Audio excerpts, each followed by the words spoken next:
California's recent declaration of a state of emergency because of this escalating bird flu situation really shows just how serious this outbreak is. This isn't just about birds anymore. It's affecting cattle and other mammals and has now caused the first severe case in a human that needed to be hospitalized.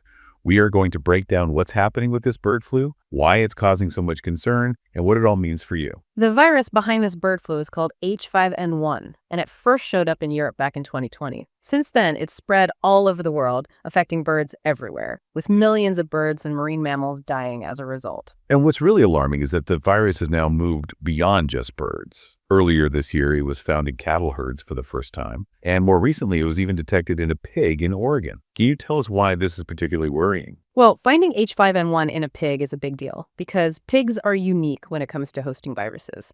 They can actually carry both avian and human flu viruses, so they basically act like mixing vessels.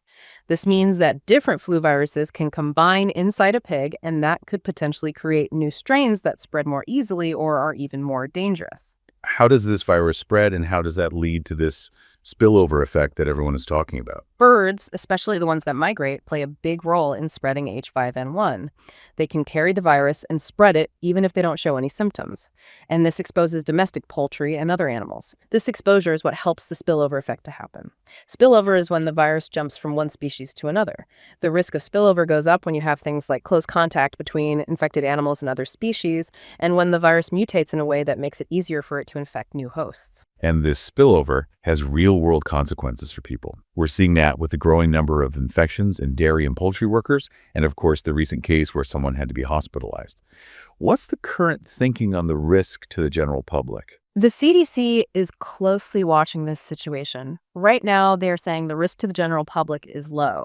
But some infectious disease experts are worried about the potential for the virus to mutate and become much better at spreading between people. That's the big fear. California just declared a state of emergency, so let's talk about that. What does this declaration actually mean, and what prompted this action? This declaration gives the authorities in California more resources and flexibility to handle the outbreak. This might include doing more surveillance on farms, speeding up animal testing, and potentially culling infected flocks or herds to try and stop it from spreading further. But some experts are worried about the possible downsides of a declaration like this, especially after what we all went through with the COVID-19 pandemic.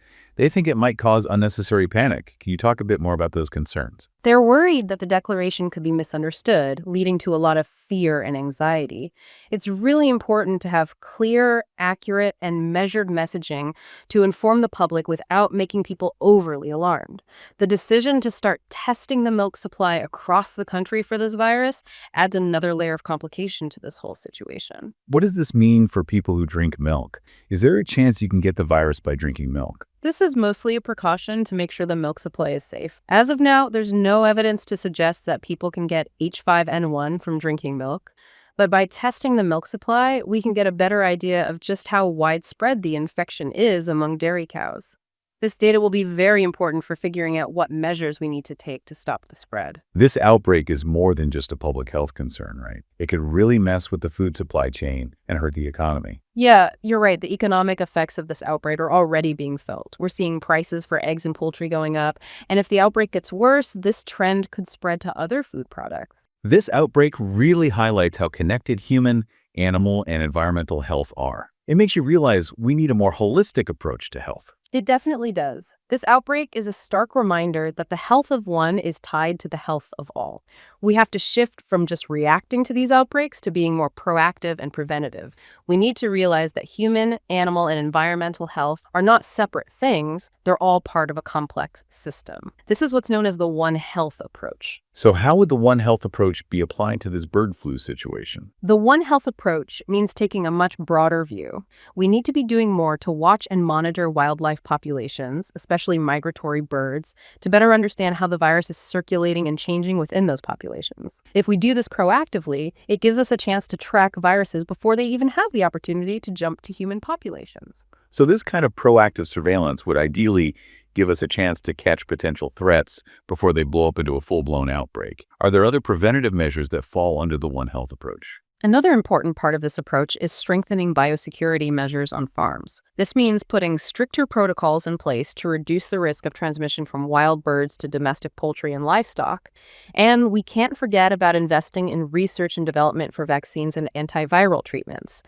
These are tools that can help protect both animal and human populations. Public awareness and education are always key parts of any preventative health strategy. How can we get the message across about the risks linked to zoonotic diseases like bird flu? And how can we help people understand what steps they can take to protect themselves? Public education is absolutely crucial. We need to make sure people understand the risks that come with zoonotic diseases and stress the importance of things like good hygiene, like washing your hands often and not touching sick or dead birds. If we can create a culture where people are informed and take precautions, we can significantly lower the risk of transmission. It sounds like taking a proactive, multifaceted approach is essential for lessening the risks posed by this and any future outbreaks. Exactly.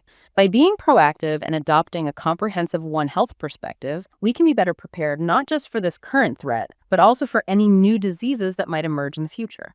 This outbreak is a powerful reminder of how delicate the balance is within our ecosystem and how connected we are to all living things.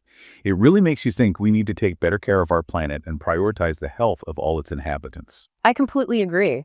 We have to start thinking about health in a more holistic way, acknowledging that human health, animal health, and the well-being of our environment are all connected. This shift in thinking is essential if we want to create a healthier and more sustainable future for everyone.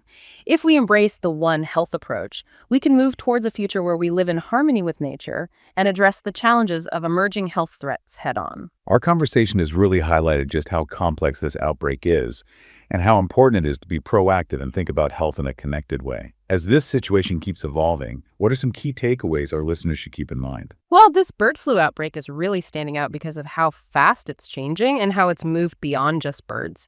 The fact that it's now showing up in mammals, especially those that could potentially spread it to humans, is a major concern.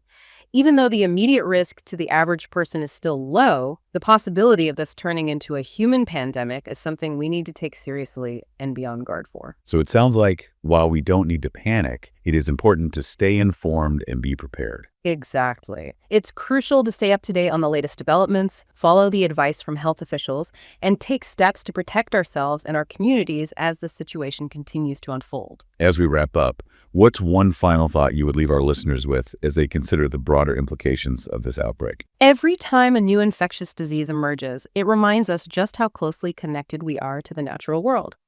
This should make us really think about shifting our mindset from reacting to these outbreaks to preventing them. Understanding that human health, animal health, and environmental health are all intertwined isn't just about protecting ourselves from the next pandemic. It's about building a healthier and more sustainable future for everyone.